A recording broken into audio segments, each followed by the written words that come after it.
Как хорошо, что они распустились до твоего отъезда. Гораздо раньше, чем в прошлом году.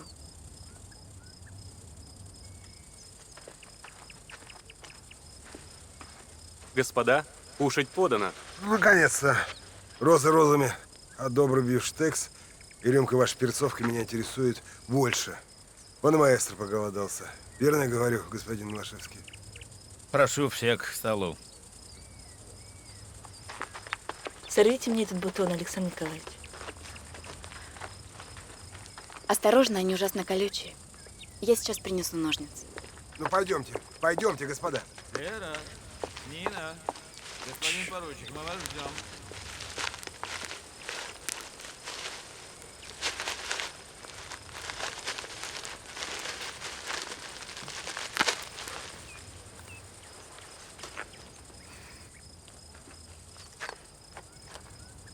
Прошу. Спасибо. Что это вы укололись? Это из-за меня? Вам больно? Ничего страшного, кровь сейчас вернется.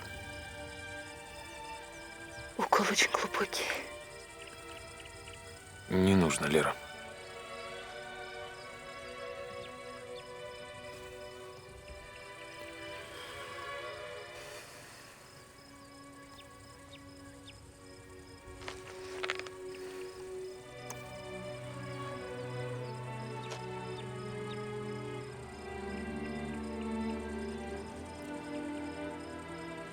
Пойдемте, нас ждут.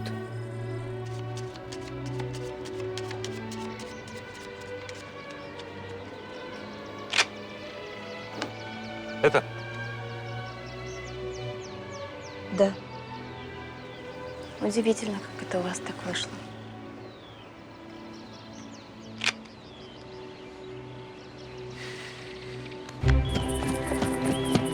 Веселее!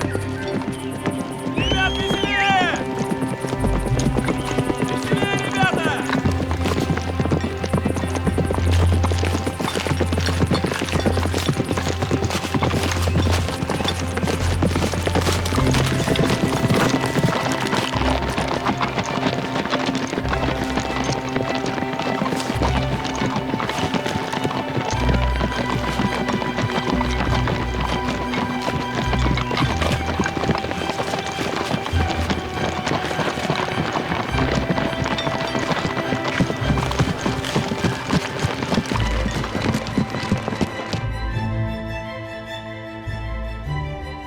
Ах, милые дамы, прочь слезы с лица, не всякий клинок сразит улана.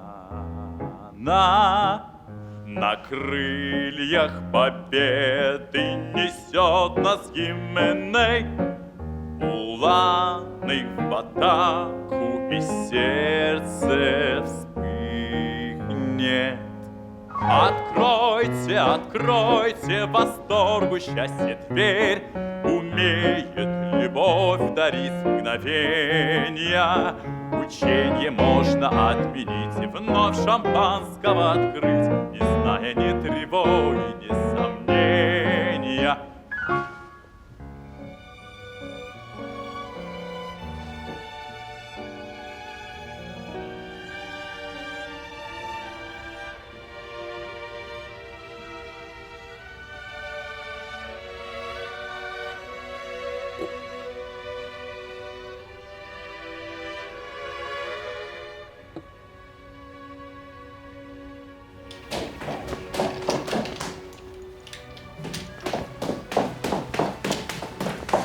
Нина, один вопрос, прошу вас. Слушаю вас, господин поручик. Это касается мадемуазель Стаховской.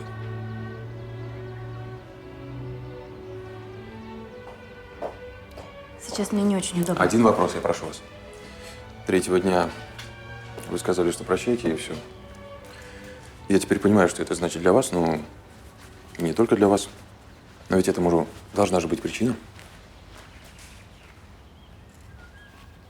Но вам же сказали приданное. А я не верю, что ради денег, ради замужества за нелюбимым вы отказываетесь от собственных чувств.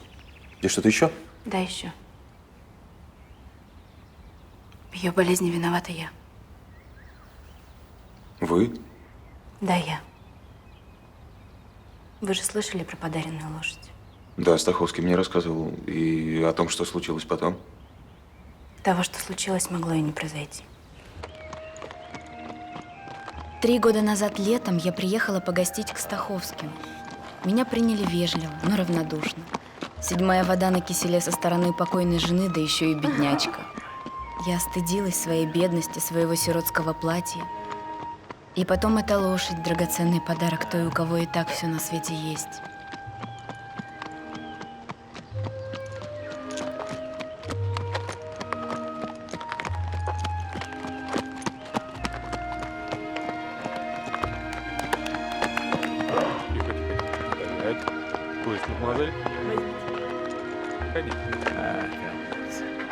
Спасибо, папа. Ты замечательно держишься в седле. Прокатись, если хочешь. Шутя, она предложила покататься и мне. А я ведь умею, в деревне выросла. Я согласилась. Дай, думаю, покажу этой кривляке как надо. Прошу очень, Благодарю. позвольте помочь. Хороша лошадь.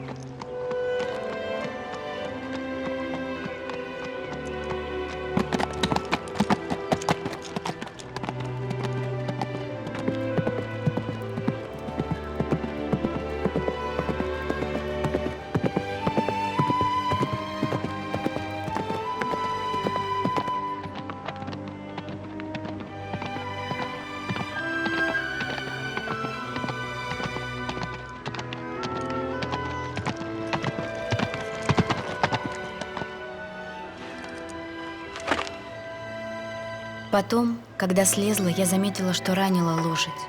На левом боку была царапина и кровила.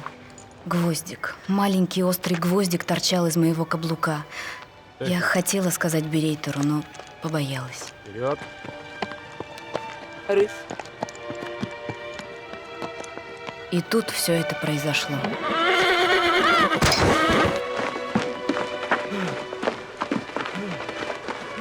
Видно, ее каблук угодил именно в эту ранку. Господи, Лера. Девочка моя.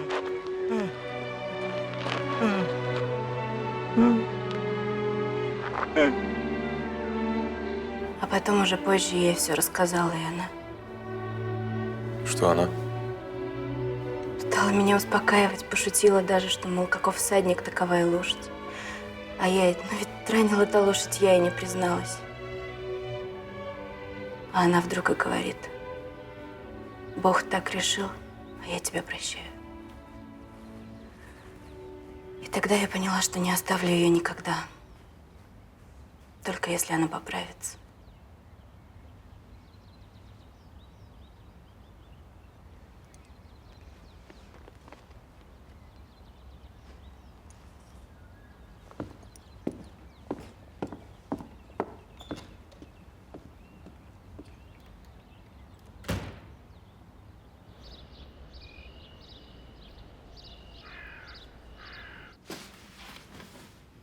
Прошу извинить, буду в 7, поручик Григорьев.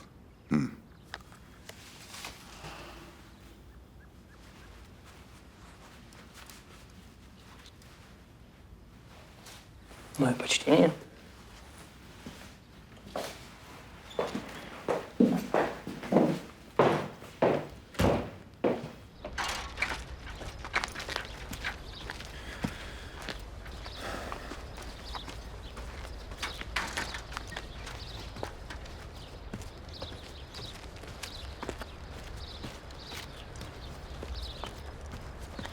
Утром на выездке какая-то несчастная ворона каркнула с дерева. Так он палил в нее, пока пуха от дурочки не осталось. Да, сегодня мне удалось бежать из-под толстого носа нашего полковника, а завтра уже не знаю. Но если это так сложно, так оставайтесь лучше в казарме или в трактире. Лера, Но надо же посочувствовать господину поручику измученными визитами к нам. Надо дать ему передышку. Я за.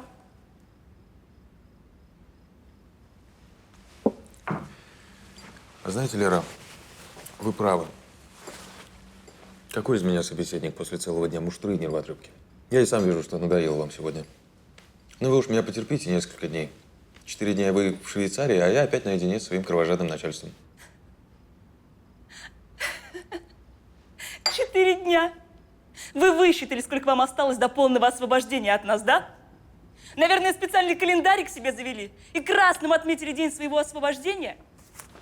Только знаете, иногда можно и просчитаться.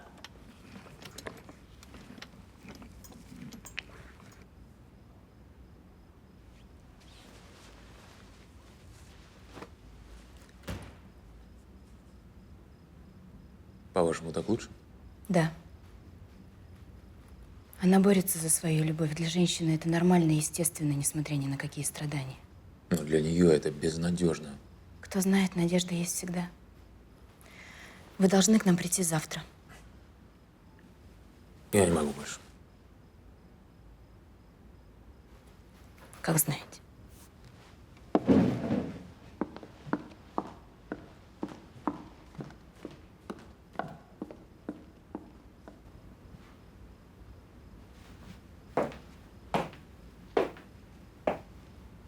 Прикажете подавать десерт?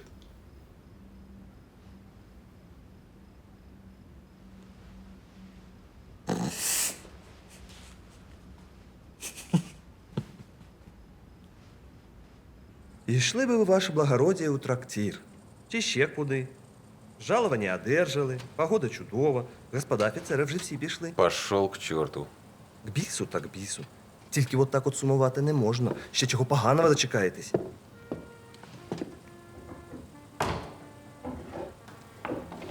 Ну що я казав? Дочекались?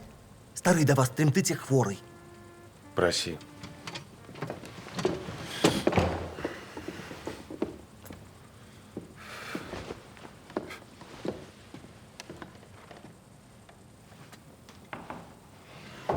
Господин Стаховский, садитесь.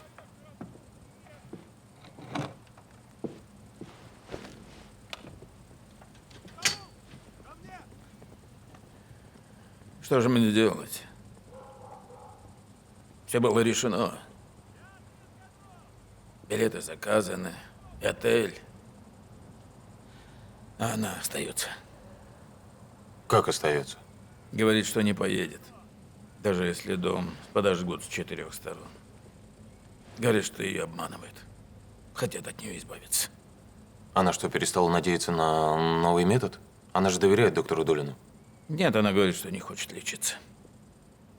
Почему? Какой смысл, говорит, в моем лечении, если он не испытывает ко мне ничего?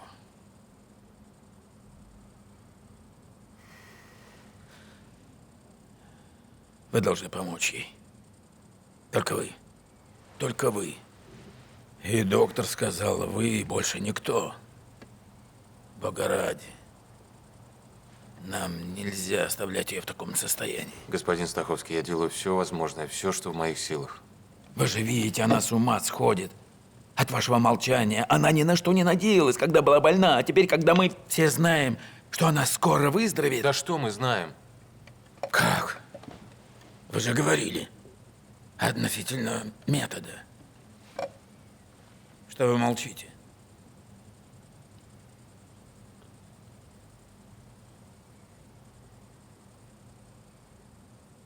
Ведь у вас будет все, что может только иметь человек. Я стар, все останется вам. Дом, поместье, деньги, большие деньги. Все это будет ваше. А хотите, и ждать не надо. Прямо завтра. Да нет, сейчас. Мне даже так лучше. Не только самое скромное содержание. Лишь бы вы позаботились о моей девочке, о моем ребенке. Я знаю, вы добрый, хороший человек. Вы же не обидите ее. Господин Стаховский, поверьте, я полностью в вашем распоряжении. Я бы и сам желал сделать больше, но то, что вы мне предлагаете, это невозможно. совсем невозможно. При моем самом искреннем отношении к вашей дочери. Поймите меня. Значит, все кончено.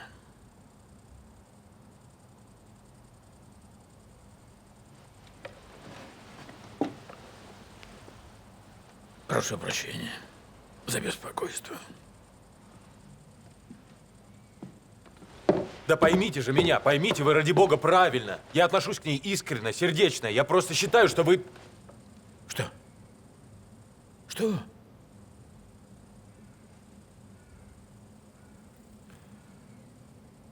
Я думаю, что сейчас важно одно. Ее скорейшее выздоровление. А потом? Не будем загадывать, господин Стаховский.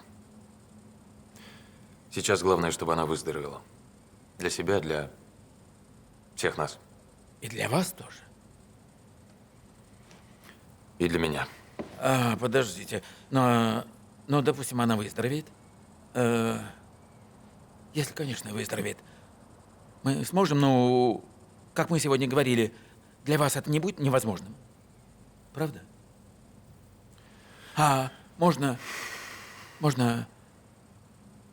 я ей скажу об этом.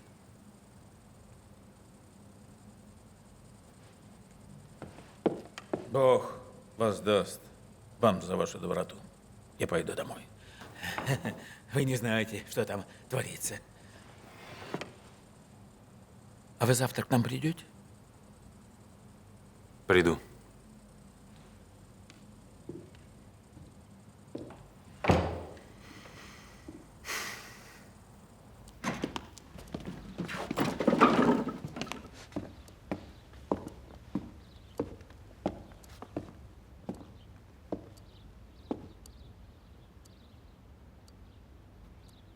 Ну вот и вы. Вы сегодня очень красивая, Лера. Подождите, комплименты потом. Я вначале должна сказать вам очень важное. Я знаю, что вы сказали отцу. Знаю, что вы готовы сделать для меня. Я хочу, чтобы вы тоже знали. Я никогда, слышите, никогда не спрошу вас, почему вы так поступили. Уговорил ли вас отец, или вы это сделали из сострадания ко мне. Прошу вас, молчите, не говорите ничего. Я не хочу ничего знать, и так все достаточно настрадались. Я просто хочу, чтобы вы знали. Я не отступлю. Я вытерплю все, чего бы мне это ни стоило. Я не сдамся. Слышите, не сдамся ни за что в жизни.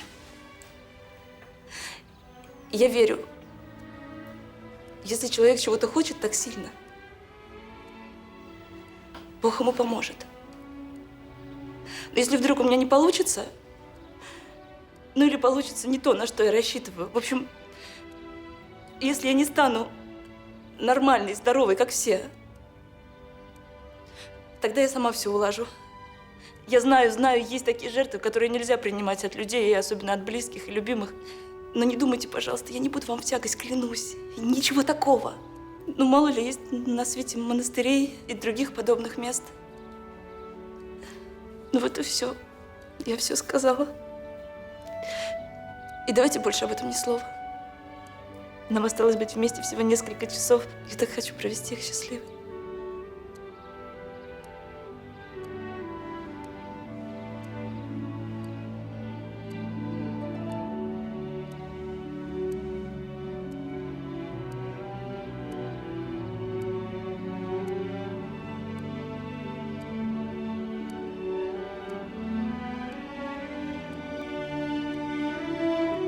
Я и сама знаю, этот цвет не особенно к лицу. Помнишь ту бальную еще до болезни? Я тогда танцевала с Брославским. Конечно, помню, с брюссельским кружевом. Да-да. Ваше здоровье, Лера. Да, выздороветь. Выздороветь для тебя.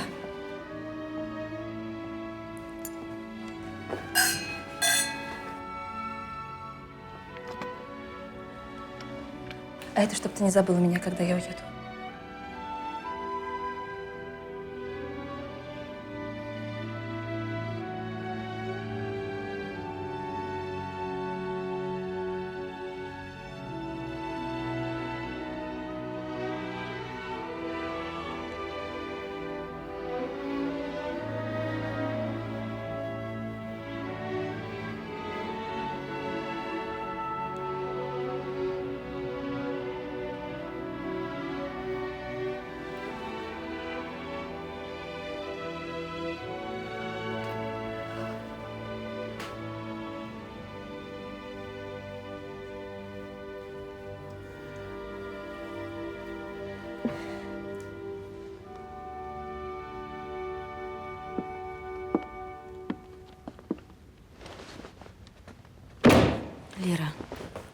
Лера.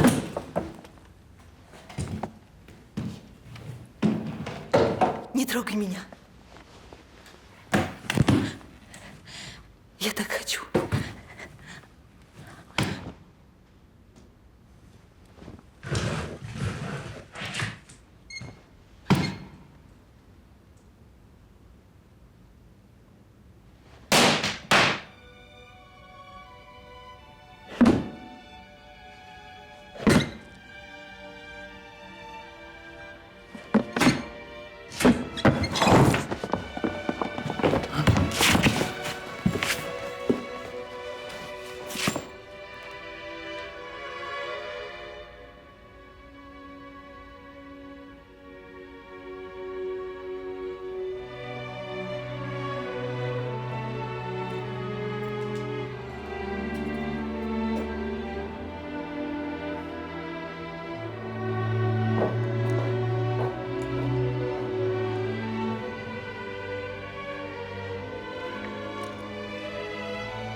Садись, Николай.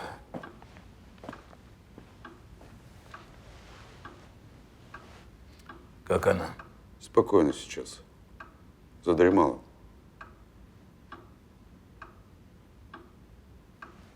Налей себе.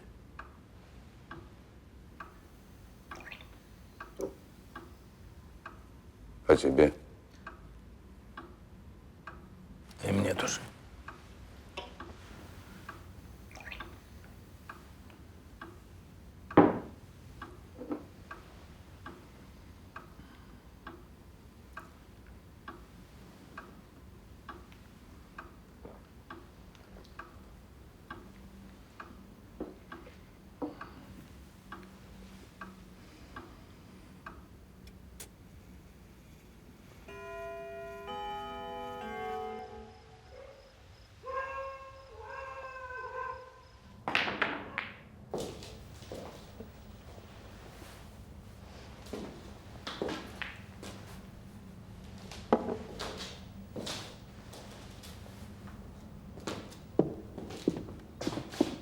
Не может быть. Еще как может быть, милый мой. 3 водки! Бедняк всегда норовит жениться на деньгах. И я его прекрасно понимаю. Сам бы не прочь, но... Я решительно заявляю. Аптекарь врет.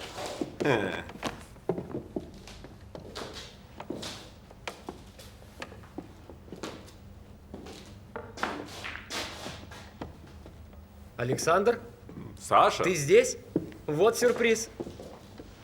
Друзья, садитесь, я угощаю. Трактирщик, Слухаю. на всех. Выходит, есть что отметить. Говорят, тебя можно поздравить? Поздравить с чем? А? Что я говорил? Аптекарь врет. Не такой наш Саша человек. Ну, таскался в богатый дом. Ну, шампанское, спаржа всякая. И что? За это жениться на Колченогой? Нет, я чертовски рад. Слово чести. Иначе позор тебе и всему полку. Да еще какой. Чтоб какая-то уродка, дочь ростовщика, окрутила нашего офицера. Какой же сукин сын, а? Отхлестать бы его по мордасам. И весь разговор. Клестирная трубка. Ему, видите ли, в усадьбе сказали. Мало ли, что они там болтают. Наклепать на человека такое из-за того, что он пару раз сходил в гости. А я тебе, Саша, скажу откровенно. Мне всегда не нравились эти визиты. Офицер должен думать, кому он оказывает честь. Но, слава богу, дальше не занесло. Еще не хватало жениться на пугале на костылях.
Поручик Григорьев, если я не ошибаюсь.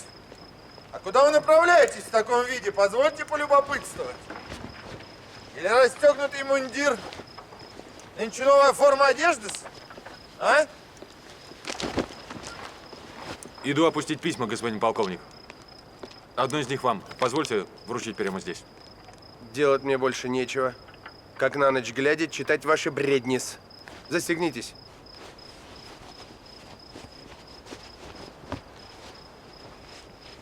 Это вы совсем плохи. В чем дело? Признавайтесь. Карты? Деньги? Женщины?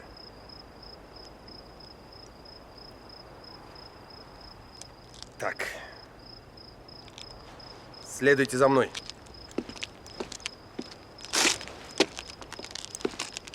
Чушь какая-то.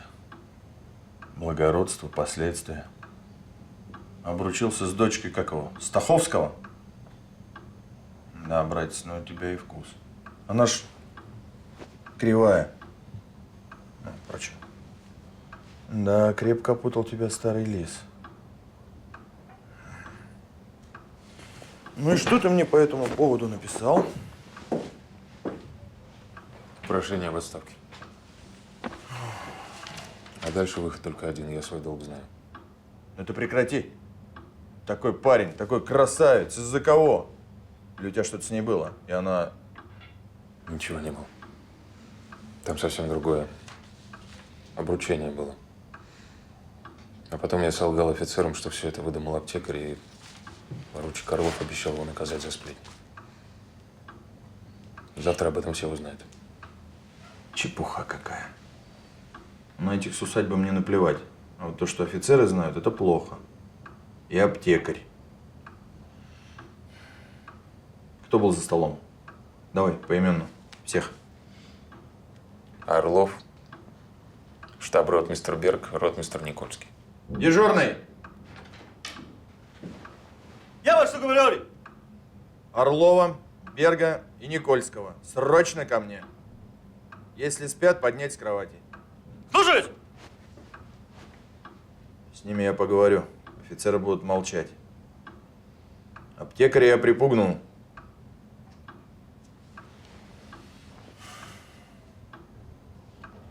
Ну что? Решил, ваш старый дурак, твои дела? Благодарю. Только другое решить не удастся. Жить мерзавцем я не буду. Молчать. Отставить. Это что такое, а? Значит так, оставаться здесь тебе нельзя. Нужно срочно уезжать, в крайнем случае через час. Надо, чтобы это дело паутиной поросло. Дай подумать. Дай подумать.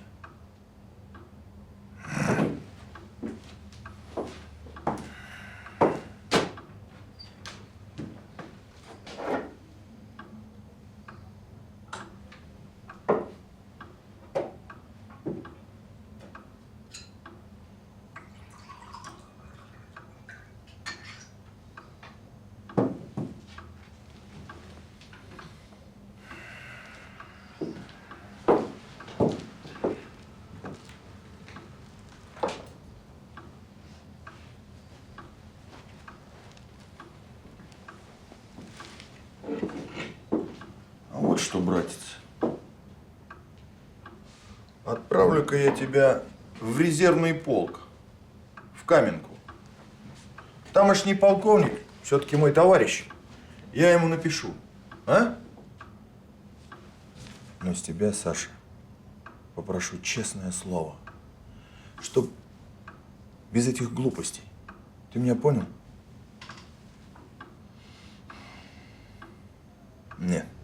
Пожалуй, тебя под присмотром на вокзал отправлю. Дежурный! Я вас тут говорю!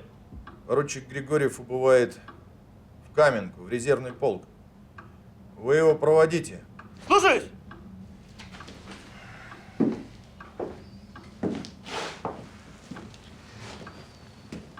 Давай, соберись.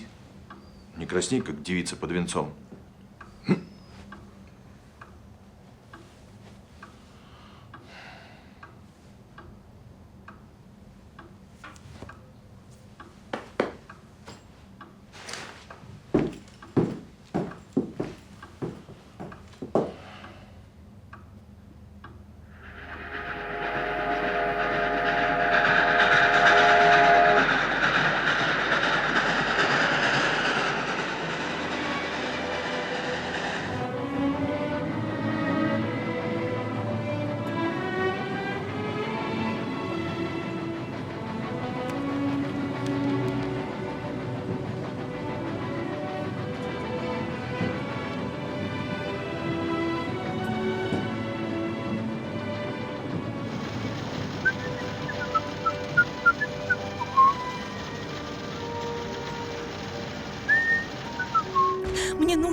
настоящий друг, и именно об этом я вас просила. Не судите ее строго. Умоляю. Умоляю. И ты откажись, не ходи, исчезни. Я не могу. Я хочу тебя видеть.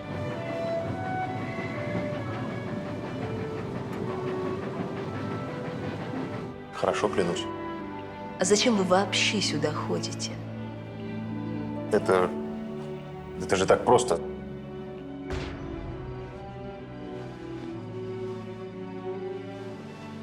А взрослый человек должен для начала решить и обдумать, прежде чем вмешаться куда-то, как далеко он может зайти.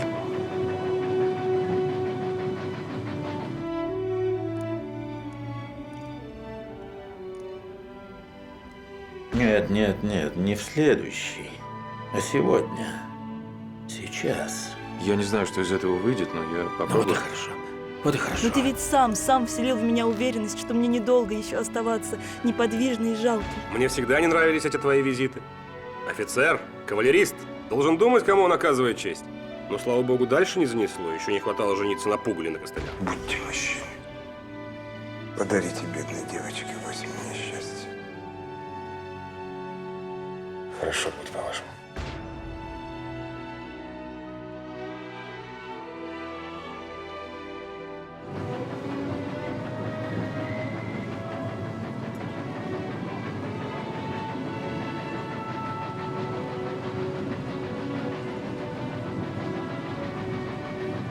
Мы сможем, ну, как мы сегодня говорили, для вас это не будет невозможным.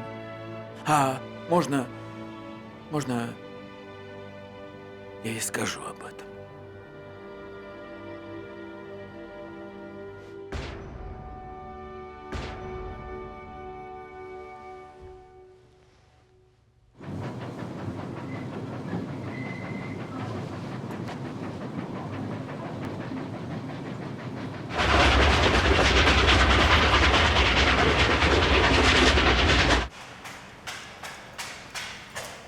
Мы непоколебимо верим, что в защиту русской земли дружно и самоотверженно встанут все верные наши подданные. Здравия желаю, Поручик Григорьевич. Читают манифест. Идите. Да укрепится еще теснее единение царя с его народом. Да отразит Россия, поднявшаяся как один человек, дерзкий натиск врага. С глубокою верою в правоту нашего дела и смиренным упованием на всемогущий промысел мы молитвенно призываем на Святую Русь и доблестные войска Божье благословение.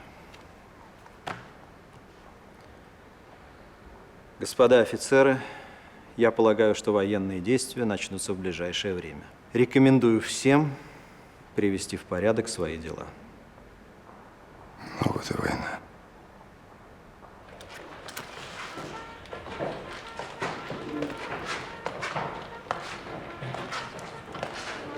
Позвольте.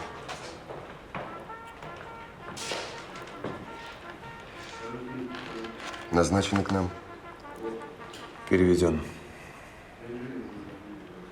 С удачным началом.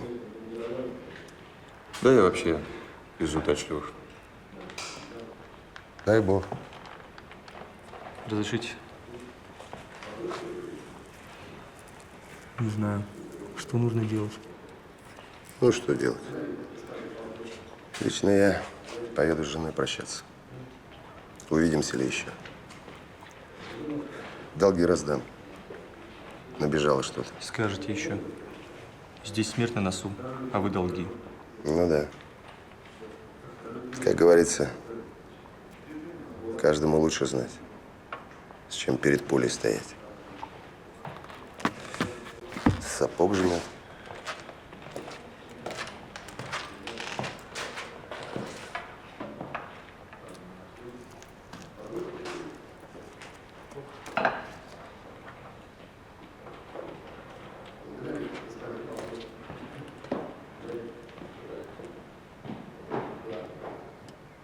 Сегодня утром чуть ли не на коне ко мне ворвался командир поручика Григорьев. Выгнал всех покупателей и в самом грубом тоне потребовал от меня обещания прекратить все разговоры о помолвке вашей дочери с его офицером. Мол, этого не было и быть не могло. Но вы ведь мне сами об этом сказали. Я был подвергнут грубейшим угрозам этим взорвавшимся солдафоном-полковником. И он удалился из моей аптеки лишь тогда, когда почти что силой вырвал из меня это нелепое обещание. Я не хотел к вам идти, но душу мою распирало негодование. Вы сделали из меня посмешище для всего города. Уж если вам так приспичило выдумать эту помолвку, да еще с офицером. Тише, ради бога, тише. Вас могут услышать. Тогда этот ваш поручик, подлец отъявленный, сделать предложение порядочной девушке, потом посмеяться над ней со своей офицерской шайкой. Этого не может быть! Не может быть! Да из-за вас меня обвинили в клевете при свидетелях.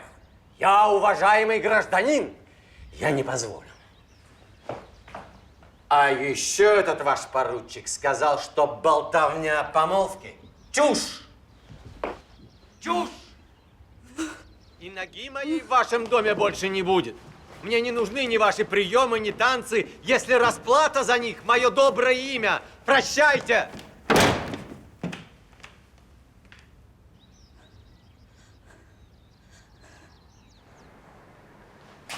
Поручик Григорьев, откомандирован ваш полк.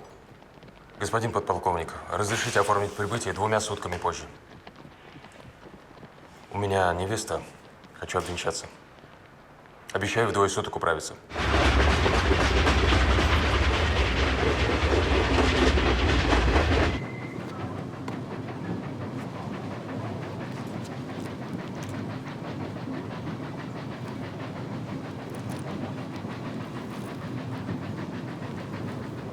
Здесь 3, почти 4 этажа, а внизу каменные плиты. И этого вполне достаточно. И не нужно никакого нового метода.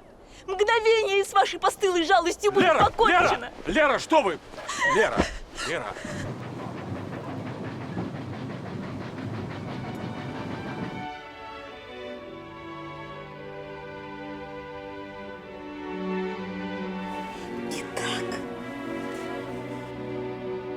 Прости, мой любимый, прости. Я осознаю, что парализованная калека не может, не смеет рассчитывать на твою любовь. Я поклялась себе хранить молчание, пока не вылечусь, не стану нормальной девушкой, как другие, достойной тебя, любовь моя. Но ты ведь сам вселил в меня уверенность, что мне недолго еще оставаться неподвижной и жалкой. И я забыла все, забыла свои проклятые ноги. Ты был рядом со мной, и мне показалось, что я здорова, и все позади, мы можем любить друг друга. Прости, мой милый, прости меня. Я просто хочу, чтобы вы знали, я не отступлю. Я вытерплю все, чего бы мне это ни стоило, я не сдамся. Если вдруг у меня не получится, если я не стану нормальной, здоровой, как все, тогда я сама все уложу.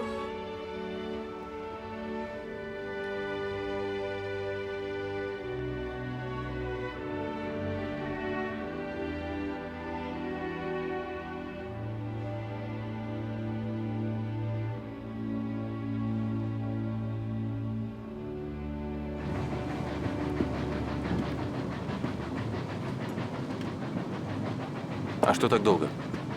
Война, барин. Ходим не по расписанию.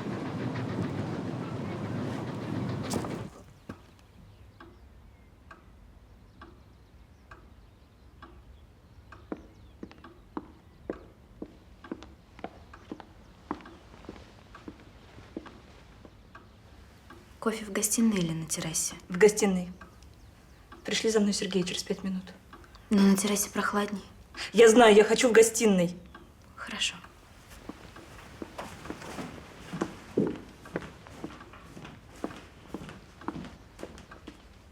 Канцелярию Уланского полка. Прошу пригласить к аппарату поручика Григорьева. Вот как? Надолго? Совсем переведен. А не оставлял какого-нибудь письма или поручения? Простите.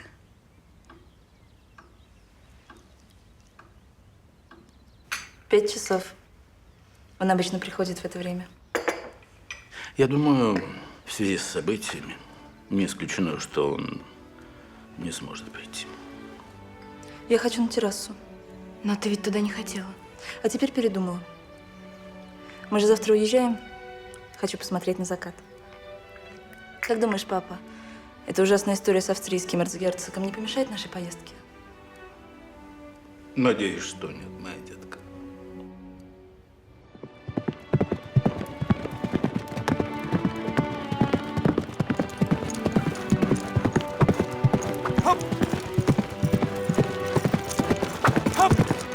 Давай! Давай!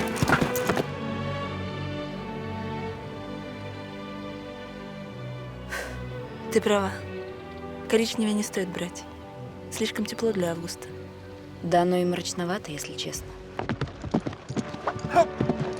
Пошел! Пошел! Пошел!